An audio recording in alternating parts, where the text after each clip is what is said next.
Assalamualaikum warahmatullahi wabarakatuh. Apa sih yang dimaksud dengan riba? Selama ini kita sering banget baca, dengar, lihat ungkapan tentang riba. Bagaimana kita bisa memilah satu transaksi itu riba, yang itu bukan riba, atau sebaliknya itu bukan riba, ini riba. Bagaimana kita bisa memahami riba dengan mudah, ringan gitu. Nah, coba kita jelaskan. Nah, yang pertama, satu transaksi dikategorikan riba atau tidak apabila memenuhi dua kriteria. Yang pertama terjadi pada transaksi qard atau pinjaman. Mungkin dengan bahasa contoh yang paling ringan, minjem duit, minjem uang. Nah, yang kedua diperjanjikan, dipersyaratkan. Jadi si kreditur yang punya uang ini, dia hanya mau nyalurin kredit apabila dibayar lebih. Ada interestnya, ada kelebihannya. Contohnya misalnya si A butuh uang nih, butuh uang 100 juta, minjem kepada si B. Berarti si A ini debitur yang butuh uang, si peminjam. Kalau si B berarti kreditur yang punya uang, yang meminjamkan uang. Pinjam 100 juta, tetapi si B nggak mau minjemin tanpa imbalan. Akhirnya dia mensyaratkan mau minjemin asalkan saat pelunasan dibayar 105 juta. Benar sesuai perjanjian, pada saat pelunasan si A bayar 105 juta.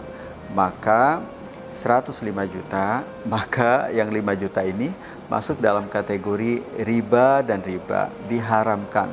Kenapa? Karena memenuhi dua kriteria tadi. Karena terjadi pada kredit. Dalam contoh ini minjem uang, minjem duit. Nah, yang kedua, karena si B sebagai kreditur, dia nggak mau gratisan. Dia mensyaratkan harus dibayar, harus ada interestnya.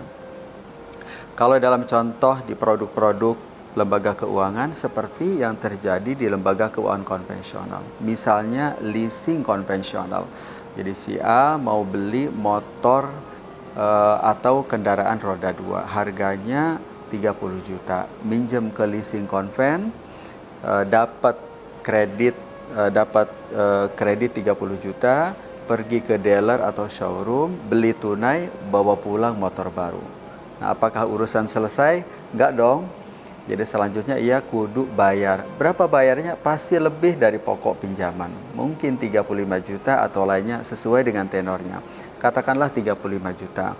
Maka yang 5 juta ini riba dan riba. Karena apa? Karena memenuhi dua kriteria tadi. Yang pertama apa? Yang pertama itu karena transaksinya adalah qard, minjem atau kredit.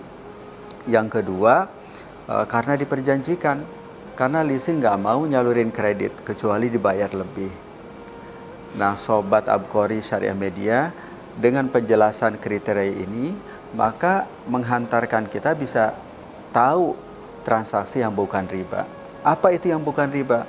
Apabila tidak memenuhi dua kriteria ini. Kan kriteria yang pertama terjadi pada qard. Maka kelebihan yang terjadi pada transaksi selain qard seperti jual beli atau bagi hasil itu bukan riba. Misalnya seorang dokter mendapatkan fee atas layanan medis dari pasien 100.000. Mungkin kelebihannya 20.000. Apakah 20.000 itu riba? Bukan. Itu bukan riba, itu keuntungan yang halal. Lembaga pendidikan menetapkan SPP 500.000 per bulan. Misalnya dari 500.000 itu 100.000 yang menjadi kelebihan. Maka yang 100.000 itu menjadi keuntungan yang halal. Bukan riba, karena itu transaksi jual beli jasa atas layanan akademik. Begitu pula kalau misalnya bank syariah ada produk gria, jadi beli satu properti 500 juta dijual kepada nasabah 600 juta secara kredit, secara angsur dengan tenor sekian. Apakah yang 100 juta itu riba? Bukan. Itu margin dari jual beli atau jual beli murabahah.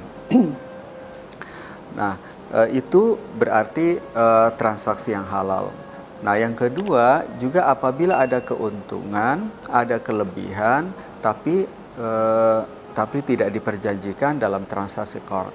Misalnya si A minjam 100 juta kepada si B dan si B setuju minjam 100 dibayar 100. Tetapi pada saat pelunasan atas inisiatif si peminjam atau debitur, dia nambahin 5 juta.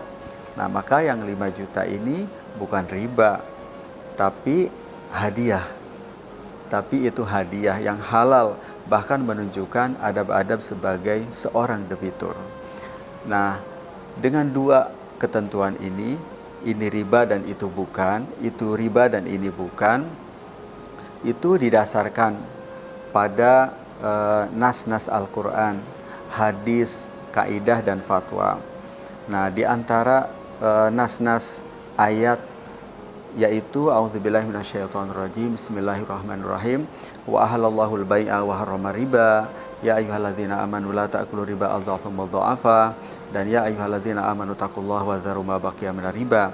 Dan hadis Rasulullah sallallahu alaihi wasallam riwayat Imam Bukhari dan Muslim, inna khiyarakum ahsanukum qadaan, dan fatwa Majelis Ulama Indonesia nomor 1 tahun 2004 tentang interest, tentang faidah, tentang bunga. Nah, mudah-mudahan dengan penjelasan ini Sobat Abqori Syariah Media bisa faham tuh dengan ringan apa itu riba dan bisa memilah bahwa ini riba dan itu bukan, atau itu riba dan ini bukan. Mudah-mudahan Allah Subhanahu wa taala memberikan taufik, inayah kepada kita, membimbing kita. Semoga Allah ridho dengan kita semuanya. Assalamualaikum warahmatullahi wabarakatuh.